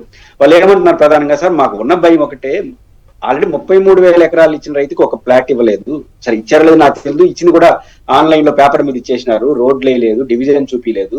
మా ప్లాట్ అమ్ముకోవాలంటే వీళ్ళని పరిస్థితి వస్తా ఉంది, గాల్లో ఉంది. వాళ్ళ పరిస్థితి అట్లా ఉన్నప్పుడు రేపు మా పరిస్థితి ఏంటి? మేము ఈకపోతే బాగా ఒత్తిడి వస్తా ఉంది. బెదిరిస్తున్నారని నేను అన్నగా ఒత్తిడి వస్తా ఉంది, బాగా క్రైసిస్ లోకి వెళ్ళిపోతున్నాం. ఏంటి పరిస్థితి? ఇది వాళ్ళ ప్రధానమైన ఆందోళన. ఇవ్వలేదనుకోండి మున్సిపాలిటీ అయిపోతుంది. ఇదే కదా, అంటే అమరావతిని ఏదో మహానగరం, బొంబాయి, ఢిల్లీ చేద్దాం అనుకుంటే మీరు మున్సిపాలిటీ చేసేస్తారని నెగిటివ్ యాక్ట్ వెళ్ళిపోతున్నారు. మొత్తం క్రైసిస్ లోకి వెళ్ళిపోతున్నాం. ఇదే వడ్డే శోభనాథ్ చివరకు ఏబీవీపీ గారు హోల్ హార్టెడ్ గా తెలుగుదేశాన్ని సమర్థించిన వ్యక్తి జగన్ గారిని వ్యతిరేక. ఆయన కూడా 1 ఎకరా భూమి ఆధారంగా తీసుకున్నా కూడా తప్పబడుతున్నాడు. వాళ్ళు విమర్శలన్న పరిగణలో తీసుకోవాలి, రైతుల ఆందోళన దృష్టిలో పెట్టుకుంటే ఉంటుంది. లేకపోతే ఇది క్రైసిస్ లో రైతులు పడతారు, ప్రభుత్వం పడుతుంది. కొమ్మిడి గారు నేను చెప్తాను, ఇప్పుడు 1 ఎకరాకు 95,000 ఇవ్వాల్సి వస్తుంది కౌలు. 33,000 ఎకరాలు అంటే 90,000. రేపు సంవత్సరానికి 1,00,000 ఇవ్వాలి. ఎంతకాలం ఇవ్వాలి, ఎంతకాలం ఇవ్వాలి? మన బడ్జెట్ పరిస్థితి ఏంది? ఈ రోజు బడ్జెట్ చూస్తున్నారు కదా, దాదాపు 805 కోట్లు అనుకుంటాను. ఇంగ్లీష్ పేపర్లో వచ్చింది కొమ్మినేని గారు. మీరు షాకింగ్ న్యూస్ ఇది. మనం అప్పుకు వడ్డీ కట్టడం మీరు ఎప్పుడైనా చూసినారు. ఇప్పుడు చేతి బదులు తీసుకుంటారు కదా, దాన్ని ఇంగ్లీష్ లో ఎవ్రీడే చేతి, ఆ రోజు తీసుకుని సాయంత్రానికి ఆర్బీఐ దారి తీసుకుంటారు కదా. ఇట్లాంటి తీసుకునే దానికి వడ్డీ 800 కోట్లు కట్టారట, చేతి బదులు తీసుకునే. అంటే అంత పరిస్థితిలో మనం ఉన్నప్పుడు ఈ ప్రయోగాలు అవసరమా అనేది ప్రభుత్వం ఆలోచించాలి. కరెక్ట్. అయితే ఈ లేపాక్షి భూముల మీద కన్నేశారంటూ వచ్చిన వార్త మీద మీరేమైనా కామెంట్ చేస్తారా? ఇంకా ఇప్పుడు ఇబ్బంది ఏముంది, రాష్ట్రం దేశం అంతా ఒకే రూపంలో ఉన్నప్పుడు విశాఖపట్నం వచ్చి ఆ లేపాక్షికి వర్తిస్తుంది, లేపాక్షి అమరావతికి వర్తిస్తుంది. ఇక్కడ వ్యాపారం, అవసరాలు, ప్రయోజనాలే ప్రాతిపదిక ఉన్నప్పుడు ఏ భూమి అయితే ఉంది. రైట్. రాజు సార్ ఇందాక ఒక అంశం కూడా అంటే ఉద్యోగస్తులకు సంబంధించి అంటే గతంలో జగన్మోహన్ రెడ్డి గారి మీద కూడా టీచర్లో ఎవరో కొంతమంది అంటావా సీఎం అంటావా సీఎం అని వ్యంగ్యంగా చాలా ఒక రకంగా మాకు ఇబ్బంది కలిగించింది. కానీ ఏ రోజు జగన్మోహన్ రెడ్డి గారు చర్యలు తీసుకోలేదు ఎవరి మీద. సరే వాళ్ళ ఇబ్బంది వాళ్ళు చెప్పుకున్నారు, పద్ధతులు వేరే ఉండొచ్చు అనే పద్ధతిలోనే మా ప్రభుత్వం తప్ప ఏ రోజు ఉద్యోగస్తుల మీద జగన్మోహన్ రెడ్డి గారి ప్రభుత్వం కక్ష తీర్చుకోలేదు, కక్ష సాధింపు చర్యలు దిగలేదు. గత ప్రభుత్వానికి ఈ ప్రభుత్వానికి ఉన్న వ్యత్యాసాన్ని గమనించమని మీ ద్వారా ప్రభుత్వ ఉద్యోగస్తులందరికీ నేను విజ్ఞప్తి చేస్తున్నా. పాయింట్ 1. పాయింట్ 2, మీరు ఏదైతే చెప్తా ఉన్నారో ఖచ్చితంగా ఈ ఇప్పుడున్నటువంటి ఈ ప్రభుత్వం చంద్రబాబు నాయుడు గారికి ప్రజలు ఇచ్చినటువంటి పదవి సీఎం అంటే మనం చీఫ్ మినిస్టర్ అనుకుంటాం, కానీ సీఎం అనే పదానికి అర్థం మార్చారు ఆయన. సీఎం అంటే క్యాపిటలిస్ట్ మ్యాన్, సీఎం అంటే కార్పొరేట్ మ్యాన్, సీఎం అంటే కరప్ట్ మ్యాన్, ఇలాగే తయారైపోయింది. ఎందుకంటే ఒక లేపాక్షి భూములు కానీ లేకపోతే ఇంకొకటి కానీ ప్రతి దగ్గర కూడా దారాదత్తం చేసేస్తున్నాడు. ఇక్కడ నాకు బాధ కలిగించేది ఏంటంటే, సరే మీరు కార్పొరేట్లకో ఇండస్ట్రియలిస్టులకో ఇంకోటో అభివృద్ధి ముసుగు చెప్పి మీరు ఏదో అవినీతి చేస్తున్నారు, భూములు దోచేసుకుంటున్నారు, వేల కోట్ల విలువైన భూములను కూడా మీరు రూపాయికి పైసాకి పప్పు బెల్లాల్లో పనిచేస్తున్నారు. అది ఒక పక్క అన్యాయం. మరో పక్క పేదవాడి కడుపు కొడుతుంది ఈ ప్రభుత్వం. ఉదాహరణకి పవన్ కళ్యాణ్ గారు అనే వ్యక్తి పంచాయతీరాజ్ శాఖ మంత్రిగా ఉన్నారు. భారతదేశంలోనే మన్రేగా అనేటువంటి అద్భుతమైనటువంటి పథకం, Mahatma Gandhi national rural employment guarantee act అనేటువంటి ఏదైతే పథకం ఉందో 100 రోజులు ఖచ్చితంగా పేదవారికి ఉపాధి హామీ పథకం 4 ఏళ్లు నోట్లోకి వెళ్తాయి ఆ పథకం ద్వారా.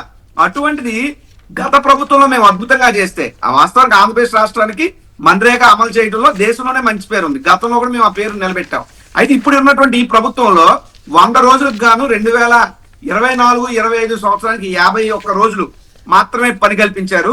2025-26 సంవత్సరానికి 43 రోజులు మాత్రమే పని కల్పించారు. అంటే సగటు పేదవాడికి పని కల్పించలేనటువంటి ఒక అసమర్థ ప్రభుత్వంగా చరిత్రలో కూటమి ప్రభుత్వం నిలిచిపోతుంది. ఇది పార్ట్ 1. రెండవది, ఇందాక మీరు కొన్ని వీడియోస్ ప్లే చేసిన దాంట్లో అందులో ఒక వీడియో మా విశాఖపట్నం నగరానికి సంబంధించిందే.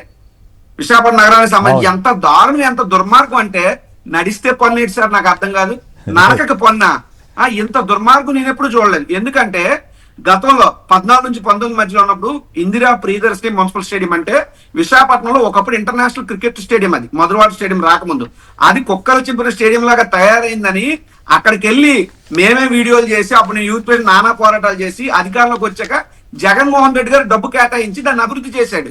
ఈ కూటమి ప్రభుత్వం రూపాయి పెట్టలేదు దాని మీద. కానీ ఈ రోజు వచ్చి అందులో వెళ్ళాలంటే 720 రూపాయలు కట్టాలి. ఎందుకు కట్టాలి?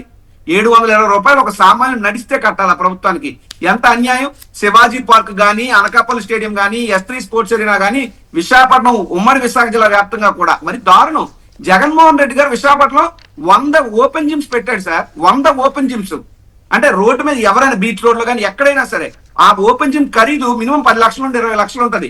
ఇంకా నేను రేపు మాప ఓపెన్ జిమ్ కూడా ఎంట్రీ టికెట్ పెడతారు, 20 రూపాయలు కట్టండి, 30 రూపాయలు కట్టండి అని. ఇలాగ ప్రజల రక్తాన్ని జలగల్లా పీల్చేస్తుంది ఈ ప్రభుత్వం. ఇమీడియట్ గా నేను మీ సాక్షి ఛానల్ ద్వారా ప్రభుత్వానికి విజ్ఞప్తి చేస్తున్నా, ఆ ఉత్తర్వులు మీరు ఏదైతే ఇచ్చారో వాటిని వెనక్కి తీసుకోండి, లేదంటే ఖచ్చితంగా పిల్లి అయిపోతా ఉంటాం, మేమే పిల్లేస్తాం విశాఖపట్నం వాసులుగా. ఇది చాలా అత్యంత దుర్మార్గమైనటువంటి చర్య. పేదవాడికేమో ఎంగిల్ చేస్తూ ఒక మెతుకు కూడా ఎదల్చరు, అదే కార్పొరేట్ కూడా వస్తే మాత్రం రాష్ట్ర మొత్తం ల్యాండ్ దోచిపెడతారు. ఇది ఎక్కడ అన్యాయం సార్? రైట్. అంటే అదానీకి సిక్కోలు తీరం కూడా ఇచ్చేస్తున్నారండి. మరి ఇప్పుడు అదానీ గారికి రాసి ఇవ్వటం లేదా? రాసిచ్చినట్టు కదా. అప్పట్లో జగన్ గారు అదానీకి భూములు రాసిచ్చేస్తున్నాడు, ఆంధ్రప్రదేశ్ రాసిచ్చేస్తున్నారని ప్రచారం చేశారు వీళ్ళు. ఇప్పుడు జగన్మోహన్ రెడ్డి గారు సరే వాళ్ళ ఇండస్ట్రియలిస్టులు కాబట్టి ప్రభుత్వం తరఫున ఏదన్నా వాళ్ళకి ఇన్సెంటివ్స్ ఇవ్వాలని చెప్పి గోరంత ఏదైనా ప్రభుత్వ పరంగా వారికి సహకారం అందిస్తే నానా మాటలు రాశారు. ఈ రోజు మొత్తం పప్పు బెల్లాల ఊరు పేరులను వర్షాలంటి కంపెనీల దగ్గర ఉండి ఆదాని కంపెనీల వరకు భూమిని మొత్తం భూ పందేరం చేస్తుంటే దాని మీద ఏమి మాట్లాడరు. ఎక్కడో ఎందుకు సార్? గతంలో సెకీ ఒప్పందానికి సంబంధించి ఉన్నటువంటి రేటు జగన్మోహన్ రెడ్డి గారు ప్రభుత్వం తీసుకుంటే దానికి 1500 కోట్ల రూపాయలు ఎంతో వెనక లావాదేవీలు జరిగిపోయిన అందుకే ఈ రేట్ ఇచ్చారని అన్నారు. మరి అంతకన్నా ఇప్పుడు డబుల్ రేట్ చేసి ఇప్పుడు ప్రభుత్వం ఇస్తుంది అంటే ఇప్పుడు చంద్రబాబు నాయుడు గారు ఎంత తీసుకున్నట్లు లెక్క అది మాట్లాడటం. అప్పుడు గతంలో జగన్మోహన్ రెడ్డి గారు కిక్ బ్యాక్స్ వ్యవహారంగా జరగలేదు, రాష్ట్రానికి మేలు జరిగింది. ఇంకో విషయం, జగన్మోహన్ రెడ్డి గారు అప్పు చేస్తే అప్పులు భారం అని రాస్తారు. ఏళ్ళు అప్పు చేస్తే రుణ సమీకరణ రుణ రాస్తారు. సమీకరణ. అంటే ఏది అంటే ఆ రుణ సమీకరణ ఎవరికైనా అవుతుంది రుణ సమీకరణ అంటే ఆ? అంటే ఇంత దారుణంగా మీడియా వ్యవస్థ ఉండడం కూడా రాష్ట్ర సమాజానికి కూడా మంచిది ప్రమాదకరంగా కాదు మారింది. వాళ్ళకి మంచిది కాదు. ఆంధ్రప్రదేశ్ సమాజం మీద కక్ష కట్టినట్లుగా వాళ్ళు ధర్మంగా రాయండి, ఎవరు తప్పు అయితే వాళ్ళది రాయండి, ఎవరు తప్పు అయితే రాయండి. కానీ ఈ రకంగా దుర్మార్గంగా చంద్రబాబు గారు కేసులు విత్డ్రా చేసుకుంటేనేమో చాలా గొప్ప విషయంగా రాస్తారు, అక్రమ కేసులని కొట్టేయించుకున్నారని రాస్తారు. అదే ఇంకోళ్ళు ఎవరో సాక్షులతో ఏదో మాట్లాడారంటే ఫస్ట్ పేజ్ లో అమ్మో ఇంకేముందని రాస్తారు. రెండుకి ఒకే ప్రమాణం ఉండాలి కదా. ఆది మూలంగా అంశం అందరికీ తెలిసిందే. ఎవరైతే కంప్లైంట్ ఇచ్చారో కంప్లైంట్ వీళ్ళు బ్యాక్ డోర్ లో లాలూచి పడి లేకపోతే సెటిల్ చేసుకుని కంప్లైంట్ విత్డ్రా చేయించుకున్నారు, దాని మీద మాట్లాడడం. ఆ రకంగానే ప్రతి అక్రమ కేసు అదే రకంగా చేసుకున్నారు చంద్రబాబు నాయుడు గారి దగ్గర వాళ్ళ ఎమ్మెల్యేల వరకు. కానీ ఈ రోజు వచ్చి అనంతబాబు గారి మీద లేని విషయ ప్రచారం చేస్తారు. ఇది పరమ దుర్మార్గమైనటువంటి ప్రచారమే పరమావధిగా సాగుతున్నటువంటి ప్రభుత్వం తప్పితే పరిపాలన చేయట్లేదు ఎక్కడ కూడా ఈ ప్రభుత్వం. రైట్. బయ్యప్రెడ్డి గారు సత్యసాయి జిల్లా నుంచి. నమస్కారం అండి, మాట్లాడండి సంక్షిప్తంగా. చంద్రబాబు నాయుడు గారు 2024లో ఎలక్షన్ల ముందు జగన్మోహన్ రెడ్డి భూములన్నీ పీక్కుంటున్నాను అని ప్రచారం చేశాడు సార్. జగన్ గారి ప్రభుత్వం మీద టైటిలింగ్ యాక్ట్ మీద చేశాడు సార్. ఇప్పుడు ఎవరు పీక్కుంటున్నారో రాష్ట్ర ప్రజలు తెలుసుకోవాలి సార్. రైట్. ఇప్పుడు అమరావతి భూములు కావచ్చు లేదా విశాఖ భూములు కావచ్చు ఎవరు పంజారం చేస్తున్నారని ప్రజలు అర్థం చేసుకోవాలి సార్. రైట్, అర్థం చేసుకుంటారులేండి, అర్థం చేసుకునే టైం వస్తే. రైట్. డబుల్ ఇంజిన్తోనే బుల్లెట్ వేగంతో అభివృద్ధి. చంద్రబాబు గారు తమిళనాడులో కీలకమైన ప్రసంగం చేశారు. ఆంధ్ర దూసుకుపోతుంది, కేంద్రం సహకారంతో తమిళనాడు వెనకబడిపోయిందని చెప్తున్నారు. సర్కారు మరోవైపు సర్కారు నిర్వాహకం జనంపై అప్పుల భారం. 23 నెలల్లోనే 3,56,555 కోట్లు అప్పు చేసిన చంద్రబాబు గారు ప్రభుత్వం, ఆయన ముఖ్యమంత్రిగా ఆయన ఎన్డీఏ తరఫున ప్రచారానికి వెళ్ళి అక్కడ తమిళనాడు వెనకబడిపోయింది, అప్పులు అని చెప్తున్నారు. అన్నిటికంటే సంచలన విషయం ఏంటంటే ఎల్లో మీడియాగా పేరొందిన ఆంధ్రజ్యోతి, ఈనాడు ఇటువంటి వాటిలో ఇవాళ ఒక సంచలన వార్త రాశారు. దీని ప్రకారం అది కరెక్ట్ అయితే చంద్రబాబు ప్రభుత్వం లీక్ ఇచ్చిందా లేకపోతే వీళ్ళే సొంతంగా రాసుకున్నారో తెలియదు, కానీ హిమాచల్ ప్రదేశ్లో జీతాలు తగ్గించారు ప్రభుత్వ ఉద్యోగులకి. ఇప్పుడు ఇక్కడ కూడా అలా చేయకపోతే అధోగతే. వీళ్ళే ఆ రోజుల్లో జగన్ గారు అయ్యా ఈ సాధ్యం కాదు మీరు ఇచ్చే హామీలంటే మీ వల్ల మీకేం తెలుసు అని చెప్పినటువంటి ఎల్లో మీడియా ఇప్పుడు సంక్షేమ కార్యక్రమాలలో చాలా దుర్వినియోగం అయిపోతుంది, దుబారా అయిపోతుంది, ఉద్యోగుల జీతాల్లో దుబారా అయిపోతుంది, వాటన్నిటిని నియంత్రించాలని రాస్తున్నారు. అంటే ఇప్పుడు ఏపీలో ఆ రకమైన ప్రయత్నం ఏమైనా జరుగుతుందా? ఏపీహెచ్బి ఖర్చుల నియంత్రణ కోసం జీతాలు తగ్గించిన హిమాచల్. ఆర్థికంగా మనం అంతంతే, అప్పులు ఆగిపోతే అధోగతే, జీతాలు పెన్షన్ల వ్యయం ఏపీలోనే అధికం అంటూ ఇంకా చాలా విషయాలు రాశారు, ఆంధ్రజ్యోతి వారు రాశారు. మరి అది కరెక్టా కాదా? మరి చంద్రబాబు గారు నిజంగానే వాళ్ళు చెప్పినట్టుగా జీతాలు తగ్గిస్తారా ప్రభుత్వ ఉద్యోగులకి? ఏం జరుగుతుంది? ఈనాడు వాళ్ళు కూడా రాష్ట్రాల నెత్తిన అప్పుల బండ. హిమాచల్ ప్రదేశ్లో ఉన్నతోద్యోగుల జీతాల్లో కోతంట, మళ్ళీ అందరికి కాదు కాబోలు. అయితే వీళ్ళేమో ఆంధ్రజ్యోతి వాళ్ళు డైరెక్ట్గా అట్ట రాసినట్లేరు, హిమాచల్ ప్రదేశ్లో తగ్గించారనే యాంగిల్ మాత్రమే రాశారు. 20 నుంచి 30% కోత పెట్టారట, 6 నెలల పాటు అమలుకు నిర్ణయం అంట. కోవిడ్ సమయంలో అనేక రాష్ట్రాల్లో ఇలాగే జరిగిందన్నారు. అప్పుడు కోవిడ్ సమయంలో జగన్ గారి గవర్నమెంటు కొద్దిగా లేట్ చేస్తే ఇంకేముందని గగ్గోలు పెట్టినటువంటి వాళ్ళు ఇప్పుడు కోవిడ్ కాలం గురించి వాటి గురించి ఆర్థిక క్రమశిక్షణ గురించి రాస్తున్నారు. ఇది పరిస్థితి. దీని మీద చర్చలోకి వెళదాం. ఇంకొక మాట అన్నాడు, దక్షిణాది కాంగ్రెస్ డిఎంకే ద్రోహం చేస్తున్నాయని కూడా అన్నారు. వీడియోలు కూడా చూసాంగా. గతంలో చంద్రబాబు గారు స్టాలిన్ గురించి మోడీ కంటే స్టాలిన్ గొప్పవాడని చెప్పినటువంటి ఆయన ఇప్పుడు స్టాలిన్ని విమర్శిస్తూ మాట్లాడుతున్నారు. సరే, వాటన్నిటి మీద చర్చలోకి వెళదాం. ప్రధానంగా ప్రభుత్వోద్యోగుల జీతాలు తగ్గించాల్సిన పరిస్థితి ఏర్పడిందా? ఆ పరిస్థితి ఆర్థికంగా అక్కడేమో అద్భుతంగా ఉన్నాము, మేము ఆంధ్రప్రదేశ్ సాగుతోందని చెబుతూ ప్రచారం చేస్తున్న టైంలో ఎల్లో మీడియా ఇట్లా ఎందుకు రాసింది? ఏమిటి ఇండికేషను? దీని మీద చర్చలోకి వెళ్దాం. పురుషోత్తమ రెడ్డి గారు చెప్పండి, ఉద్యోగుల జీతాలు దుబారా అయిపోతున్నాయని, సంక్షేమ పథకాల్లో చాలా వేస్ట్ అయిపోతుందని ఎల్లో మీడియా తెగ బాధపడిపోతుంది. అప్పట్లోనేమో అసలు చంద్రబాబు గారు తలుచుకుంటే ఏమైనా సాధించగలరు, 1,50,000 కోట్లు ఏంటి ఏమైనా సాధించగలరు అని రాశారు.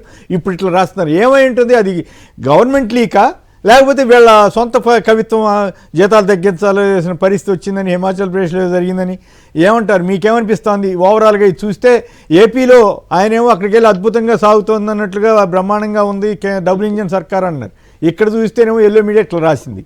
మీ విశ్లేషణ ఏమిటి? 2 అంశాలు. ఇటు తమిళనాడు ప్రచారం, ఆంధ్రప్రదేశ్లో సిచ్యువేషన్. తమిళనాడు ప్రచారం 2 మాటలు చెప్పాలంటే, డిఎంకే ద్రవిడ ఉద్యమానికి ప్రతినిధిగా పుట్టింది, కాంగ్రెస్ కి వ్యతిరేకంగా కాదు. వాళ్ళు ద్రవిడ ఉద్యమానికి ప్రతినిధిగా పుట్టింది. కాంగ్రెస్ పార్టీ ఆ రోజు రాజకీయ ప్రత్యర్థి కాబట్టి కాంగ్రెస్ కి వ్యతిరేకంగా పోరాడినారు. ఈ రోజు కాంగ్రెస్ పార్టీ డిఎంకే వెనకాల నడుస్తా ఉంది, ప్రత్యర్థి కాదు. ఆ వెనకాల నడుస్తా ఉంది కాబట్టి నువ్వు రెండవడిని అంటున్నారు. డిఎంకే వాళ్ళు కాంగ్రెస్ ఆఫీసుకు పోలా, కానీ వాళ్ళు రాజీ పడలేదు. ఇది మొదటి గమనంలో పెట్టుకోవాలి. కానీ తెలుగుదేశం దేనికి వ్యతిరేకంగా పుట్టింది? తెలుగు ఉద్యమానికి కాదు, కాంగ్రెస్ కి వ్యతిరేకంగానే పుట్టింది. వాళ్ళ ద్రవిడ ఉద్యమానికి ప్రతినిధి కాదు. కాబట్టి కాంగ్రెస్ కి వ్యతిరేకంగా పుట్టిన మీరు కాంగ్రెస్ లో కలవలేదా? మొదటి అంశం. రెండో అంశం, కాంగ్రెస్ పార్టీ ఆంధ్రప్రదేశ్ లో 1% ఓట్లున్న పార్టీ. వాళ్ళ వెనకాల మీరు ఎందుకు విన్నారు? ఢిల్లీకి రాలిన వెనకాల కాంగ్రెస్ వచ్చింది, ఆయన వెనకాల పోలా. మీరు లేని పార్టీ వెనకాల పోయినారే ఏకంగా కలుపుకునే క్రమంలో. ఇది అంశం. రెండోది, అన్నిటికన్నా అసలు ఈ రోజు పొత్తు కూడా లేదు. రేవంత్ రెడ్డి గారి సభలో అంతా తెలుగుదేశం జెండాలు ఎందుకు ఎగరుతున్నాయి? గాంధీ భవన్ లో వీళ్ళకన్నా ఎక్కువ పోయినాయి ఎలక్షన్ టైంలో తెలుగుదేశం జెండాలు, కానీ రేవంత్ రెడ్డి గారు మనోడని. అంటే బేసిక్ గా మీరు ఇట్లా పాటిస్తా, ఇట్లా మాట్లాడితే సమాజం ఏమనుకుంటుంది అనేది వారు గమనంలో పెట్టుకోవాలి. మొదటి అంశం. రెండో అంశం చెప్పచ్చు కదా, ఆంధ్రప్రదేశ్ కేంద్రంలో అధికారంలో ఉన్న కారణంగా మేము ఇంత లబ్ధి పొందుతున్నాము, తమిళనాడు పొందలేదని చెప్పండి. ఉదాహరణ, రాజధానికి 15,000 కోట్ల రూపాయలు అప్పించారు. నేను లెక్కలేసాను కుమ్మేన్ గారు, 20 నెలల్లో 20 సంవత్సరాల్లో 40,000 కోట్లు కట్టాలి దాన్ని, వడ్డీ అన్ని కలిపి 15,000 కోట్లు అప్పు తీసుకుందానికి. అది మీరు ఫ్రీగా తీసుకొచ్చాను, మీరు తీసుకుంటారు రేపు ఈ రోజు చెప్పగలరా? చెప్పలేదు. కాబట్టి అది చంద్రబాబు గారు ఆలోచించాలి. రెండోది, ఉద్యోగులకు సంబంధించి ఇది వ్యూహాత్మకంగా రాసిందే కోమినేని గారు. పేపర్లకి ఏం పట్టింది? జీతాలు తగ్గించాలని. వాళ్ళకి ఏం ఇంట్రెస్ట్ ఉంటుంది? వాళ్ళ ఇంట్రెస్ట్ ఏంటంటే అధికారంలో ఉన్న వాళ్ళు 2 వ్యూహాలతో తగ్గిస్తారనే దాని పట్ల నాకు అనుమానం లేదు, కానీ బట్ కోరికలు వద్దని చెప్తున్నారు అనుకుంటున్నాను నేను. ఇచ్చిన హామీలు అమలు చేయకుండా ఇప్పుడు డిఏలు ప్రధానంగా ఉద్యోగస్తులు 2, 3 ఉన్నాయి. డిఏలు సరిగ్గా ఇవ్వట్లేదు, పాత బకాయిలు ఇవ్వట్లేదు. ముఖ్యంగా పిఆర్సీ విషయం ఒక అడుగు ముందుకు వేయట్లేదు. అన్నిటికన్నా మించి సిపిఎస్ఆ, ఓపీఎస్ఆ, లేకపోతే జగన్ గారు తీసుకొచ్చిన జీపీఎస్ఆ ఏదో ఒకటి తేల్చమని చాలా సీరియస్ ఉన్నారు. ముఖ్యంగా సిపిఎస్ ఉద్యోగులు రిటైర్మెంట్ స్టార్ట్ అయినాయి. వాళ్ళ పరిస్థితి మరీ దారుణంగా ఉంటుంది. రిటైర్మెంట్ స్టార్ట్ అయిన తర్వాత వాళ్ళకి ఏంది ఫిక్స్ కాకపోతే ఎంత వస్తుంది? ₹1,00,000 జీతం తీసుకున్నా 2,000, 3,000 తీసుకోవాల్సిన పరిస్థితి వస్తే ప్రమాదం అవుతుంది. అందువల్ల ఈ ఒత్తిడి ఉంది. భవిష్యత్తులో ఉద్యోగస్తులు పోరాటాల వైపు వెళ్తారు, ఆల్రెడీ టీచర్లు వెళ్ళారు అనే సిగ్నల్స్ అంతనాయి. దానికని ఇప్పుడు ఏం చేయాలి? మీరు కోరికలు ఏం పెట్టుకోవద్దంటే అవి తీర్చనంటే ఇబ్బంది పడతారు. అందువల్ల ప్రపంచం కూలిపోతా ఉంది. కాబట్టి తగ్గించేయాలని డిమాండ్ వచ్చింది అనుకో, తగ్గించకపోతే పోయారు. కనీసం ఇది పోతే తగ్గించుకుంటే బాగుంటుందని ఉద్యోగులు అనుకోవాలి. అంటే మీరు మాకు కోరికలు అడిగితే ఇవన్నీ వస్తున్నాయి, మమ్మల్ని తగ్గించకపోతే చాలు, కొత్త వీక్పోయినా పర్వాలేదని ఒక మానసిక వాతావరణం క్రియేట్ చేయడం కోసం ఇవన్నీ చేస్తున్నాయి. ఇప్పుడు హిమాచల్ ప్రదేశ్ ఉదాహరణ ఎందుకు చెప్పారు? 6వ ప్లేస్ లో 7వ ప్లేస్ లో ఉన్నారట. ఇది హైయెస్ట్ అప్పుల్లో ఆంధ్రప్రదేశ్ ఫస్ట్ అట. 6వ ప్లేస్ లో 7వ ప్లేస్ లో ఉండే వాళ్ళు ముందస్తు జాగ్రత్త తీసుకుంటే విజనరీగా ఉన్నాం మనం, అందరికన్నా ముందు ఉండాలి కదా, నెంబర్ 1 ప్లేస్ లో ఉన్నాం, పోవండి మీరు అని సలహా ఇస్తున్నారు. ఈ భయాన్ని క్రియేట్ చేయడం వల్ల నేను చెప్పిన ఈ 4 డిమాండ్లు ఉద్యోగుల నుంచి రాకూడదు. వాళ్ళ ఉద్దేశం బహుశా కోరికలు అడగకూడదు అనే వాటి కోసం మానసికంగా సిద్ధం చేస్తారు. ఇప్పుడు ఇదే ఎల్లో మీడియా మీకు గుర్తుంది కదా, సంక్షేమ స్కీముల మీద జగన్ గారు చెప్పినప్పుడు 50,000 కోట్లే ఖర్చు పెడతామే, కష్టంగా ఉండి మీరు 1,00,000 కోట్లు ఎట్లా ఇచ్చారని అడిగితే చంద్రబాబు గారు చేసేయగలరని వీళ్ళే ప్రచారం చేశారు కదా. ఇప్పుడు వీళ్ళే అమ్మో కష్టం, ఆయనేమో అక్కడికి వెళ్ళి అదే బ్రహ్మాండంగా చేస్తున్నామని చెప్తే వీళ్ళు ఇక్కడ అధ్వానంగా ఉందని చెప్తున్నారు కదా. ఎల్లో మీడియాని అంటే కావాలని ఒక వాతావరణాన్ని సృష్టిస్తున్నట్లా అనుకోవాలా? మరి దీన్ని సమర్థించుకునే పరిస్థితి ఎట్లా ఉంటుంది? భారతదేశంలో హైయెస్ట్ ఆంధ్రప్రదేశ్ పెన్షన్స్ అంటున్నారు కదా, మరి 3,000 నుంచి 4,000 చేసింది ఎవరు? చంద్రబాబు నాయుడు గారు కదా. 3,000 నుంచి 4,000 చేసింది మీరే చేసి దానికి ఇమర్సివ్ మీరు చేయదలుచుకున్నారు. సంక్షేమ పథకాలకు సంబంధించి బహుశా భారత రాజకీయ చరిత్రలో జగన్మోహన్ రెడ్డి గారు తీసుకున్నట్టు నష్టపోయాడు ఆయన రాజకీయంగా. నిజానికి 24 ఎన్నికలు వైసీపీ వాళ్ళందరూ విమర్శించారు, ఇట్లా మాట్లాడేస్తే ఎవరు ఓట్లు వేస్తారని. ఏది ఇంతకు మించి ఇవ్వలేను. ఎవరైనా సరే ఏం చేస్తారు? వాళ్ళకి మించి ఇస్తామంటారు. దానికి భిన్నంగా వాళ్ళకి మించి ఇవ్వడం కాదు కదా, ఇవ్వలేము, ఆయన కూడా ఇవ్వలేడు, నమ్మద్దండి. ఇది జగన్ గారు ఆ రోజు పొలిటికల్ గా తీసుకున్న స్టెప్. ఇది మొదలు వైసీపీ నష్టపోయింది, అదొక వాస్తవం, ఎంతో కొంత నష్టపోయింది. కానీ ఆయన స్టాండ్ తీసుకున్నాడు, ఎంత జస్ట్ లైక్ 5 ఏళ్ల ముఖ్యమంత్రి. మరి 20 ఏళ్ల ముఖ్యమంత్రి ఏ స్టెప్ తీసుకున్నాడు? సాధ్యం 50,000 నుంచి 60,000 కోట్ల రూపాయల పైన సంక్షేమ పథకాలకు ఇవ్వలేము అనేది జగన్ గారి స్టాండ్. మనం 1,64,000 కోట్లు హామీ ఇచ్చాం. మరి ఇప్పుడు జయప్రకాష్ నారాయణ గారు లాంటి వాళ్ళు మాట్లాడాలి. ఈ దుస్థితికి విపరీతమైన ఇచ్చిన హామీ ఏమో హామీలో అమలు చేయలేదని 10,000 సంఖ్య ఇప్పటివరకు అమలు చేసింది 50,000-60,000 కోట్లు లోపే అమలు చేసినారు, మొత్తం కూడా అమలు చేయలేదు. అమలు చేయకుండా ఇక్కడ మొత్తం అమలు చేస్తే ఏమవుతుంది? అంటే ఆ రోజు ఎందుకు అట్లా మాట్లాడినారు, ఈ రోజు ఎందుకు మాట్లాడుతున్నారు? కాబట్టి ఆర్థిక పరిస్థితి క్రైసిస్ లో పోవడానికి నెంబర్ 1 దుబారా తగ్గించుకోవాలి, అనుత్పాదక వ్యయం మీద ఖర్చు పెట్టకూడదు. అది మినిమం సూత్రం. చంద్రబాబు గారు ఎకనామిక్ స్టూడెంట్. మరి ఇప్పుడు రాజధాని పైన పెట్టిందని ఈ రోజు వస్తుంది ఆదాయం, ఎప్పటికి వస్తుంది? 10 ఏళ్ళు పట్టొచ్చు, రాకపోవచ్చు కూడా. కొన్ని నగరాలను చూస్తామంటే రివర్స్ అవుతున్నాయి. కాబట్టి ఇట్లా వాటి మీద ఖర్చు పెడుతుంది, వీటి మాట్లాడాలి కదా. అది చెప్పట్లేదు, కేవలం సంక్షేమ స్కీములు, ప్రభుత్వ ఉద్యోగుల జీతాల గురించి మాత్రమే వీళ్ళు ప్రొజెక్ట్ చేశారు. అమరావతి అప్పులు ఎన్ని వేల కోట్ల అప్పులు చేసినా అది తప్పు కాదన్నట్టుగా వాళ్ళు ప్రొజెక్ట్ చేస్తున్నారు. రెండు ఉన్నాయి కొమ్మరేని గారు. ఒకటి, ఉద్యోగస్తులు ఆశలు పెట్టుకోవద్దండి అనేది ఒకటి చెప్పదలుచుకున్నారు. మళ్ళీ సంక్షేమ పథకాలు మిగతా కూడా అమలు చేయమంటున్నారు కదా, రాజుల్ గారు మాట్లాడతారు కదా. 160 లక్షల కోట్లు 50,000 కోట్లు అమలు చేశారు, ఇంకా 1,00,000 కోట్లు ఎప్పుడు అమలు చేస్తారని అడుగుతాడు. అడిగినప్పుడు వాళ్ళు ఇక్కడ పోరాటాలకు వెళ్తున్నారు, హామీలు ఏమని జగన్ గారు అడుగుతారు. వాళ్ళకి కూడా ఒక హెచ్చరిక, పరిస్థితి బాగలేదు, ఇచ్చే వాళ్ళకి ఇచ్చే ఉద్యోగులకే ఇట్లా ఆలోచిస్తున్నారు, మీకేడ వస్తుందని, కోరికలు పెట్టుకోవద్దని ప్రజలు అనే మాట చెప్పదలుచుకున్నట్టు అనిపిస్తుంది నాకు. రైట్. రాజీవ్ సార్, చంద్రబాబు నాయుడు గారు అనే వ్యక్తి ఎన్నికల కోసం ఎవరైనటువంటి హామీలన్నీ కూడా, అమలు కానిటువంటి హామీలన్నీ కూడా 2024 ఎన్నికల్లో ఇచ్చారు. అయితే జగన్మోహన్ రెడ్డి గారి వ్యక్తిత్వం రాజకీయంగా మనం చూస్తే 2014 ఎన్నికలప్పుడు కూడా రైతు రుణమాఫీ చేస్తారని చంద్రబాబు నాయుడు గారు చెప్తే అందరూ కూడా సీనియర్ నాయకులు అందరూ కూడా జగన్మోహన్ రెడ్డి గారు నా హామీ ఇవ్వండి సార్ అని అడిగారు.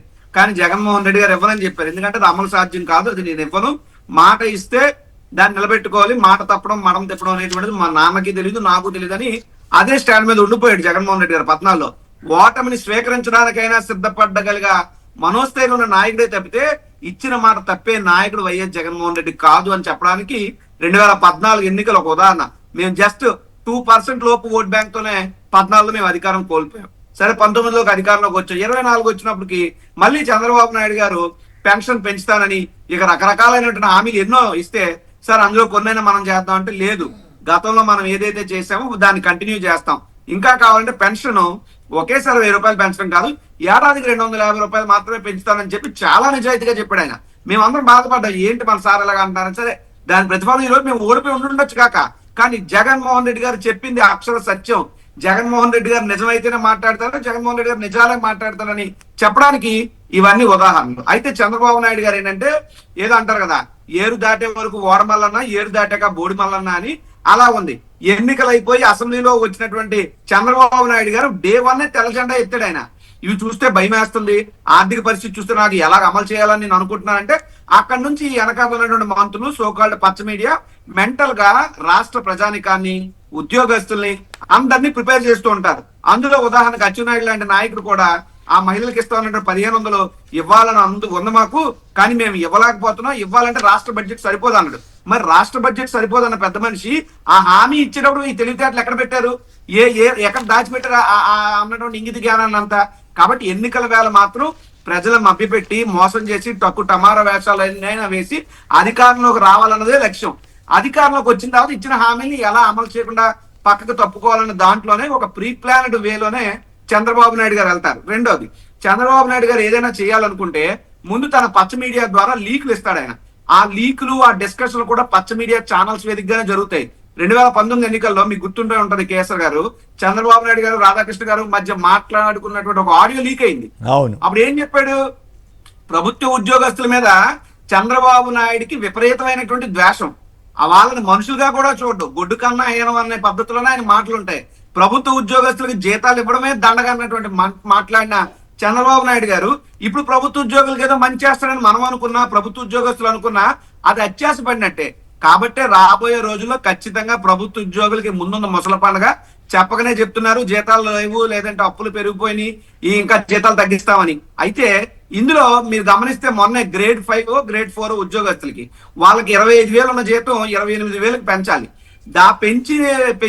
పెంచుతామని చెప్పి ముందో జీవో ఇచ్చి తర్వాత దాన్ని మళ్ళీ క్యాన్సిల్ చేస్తూ, అంటే అట్టడుగు స్థాయి ప్రభుత్వ ఉద్యోగికి ఇచ్చే 3,000 రూపాయల అంశంలో కూడా కక్కుర్తిపడి దాన్ని ఆపేసి ఆ ప్రభుత్వ ఉద్యోగులు పొట్ట కొట్టినటువంటి ఈ ప్రభుత్వం రేపు ప్రభుత్వ ఉద్యోగులకు ఏదో మంచి చేస్తుందంటే అందులో సమస్య అయితే లేదు.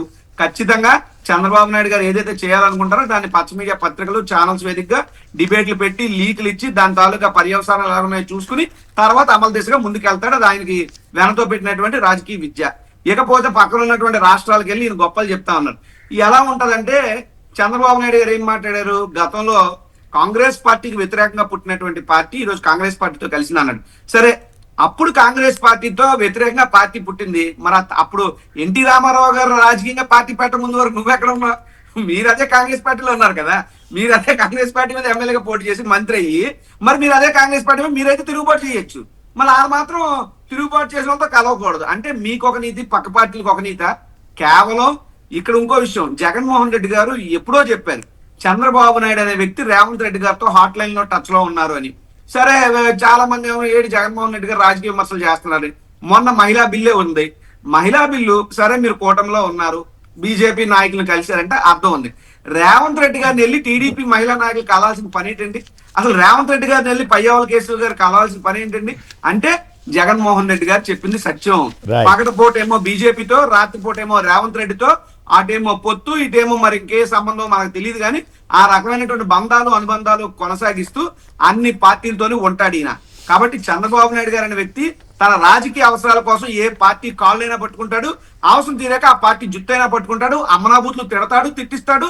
మళ్ళీ విశ్వగురు అని కూడా ఈయన పొగడతలు పొగుడతాడు. తిట్టడానికైనా ఆయనకే చెల్లింది, పొగడతలు పొగడడానికైనా చెల్లింది. కాబట్టి ఇంత ఘోరమైనటువంటి రాజకీయాలు చేయడం మంచి పద్ధతి కాదు. రైట్.